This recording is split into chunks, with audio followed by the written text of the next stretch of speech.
Thiruthikkad ബണ്ടിലേക്കുള്ള pumping ആരംഭിച്ചില്ല, കർഷകർ ആശങ്കയിൽ. കോൾപ്പടവുകളിലേക്കുള്ള കൃഷിക്കാവശ്യമായ വെള്ളം സംഭരിക്കുന്നതിനായി pumping ജനുവരി 16 വ്യാഴാഴ്ച മുതൽ ആരംഭിക്കണമെന്ന കാർഷിക കലണ്ടർ പ്രകാരമുള്ള വ്യവസ്ഥ മാറ്റിയതാണ് കർഷകർക്കിടയിൽ ആശങ്ക സൃഷ്ടിച്ചത്.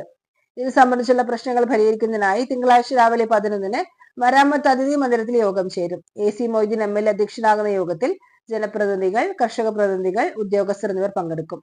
നൂറാണി തോടിൽ നിന്നും വെള്ളം പമ്പ് ചെയ്ത് തിരുത്തിക്കാട് ബണ്ടിൽ സംഭരിച്ച് കൃഷിക്കാവശ്യമായ സമയത്ത് തിരിച്ചുവിടുന്നതാണ് പതിവ്. തൃശൂർ, മലപ്പുറം ജില്ലകളായി വ്യാപിച്ചു കിടക്കുന്ന പാടശേഖരങ്ങളിലെ കർഷകരാണ് പദ്ധതിയുടെ ഗുണഭോക്താക്കൾ.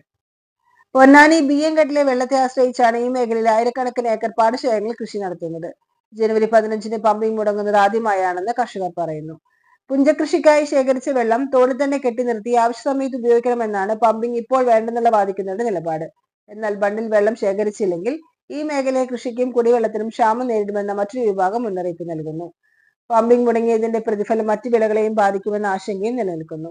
ഇതിനിടയിൽ വെള്ളം പമ്പ് ചെയ്യാൻ ഉപയോഗിക്കുന്ന മോട്ടോർ കാലപ്പഴക്കം മൂലം തുരുമ്പെടുത്ത നിലയിലാണെന്നും ഇത് മാറ്റാനുള്ള തീരുമാനം ഇതുവരെ നടപ്പിലാക്കിയിട്ടില്ലെന്നാണ് കർഷകർ ആരോപിക്കുന്നത്.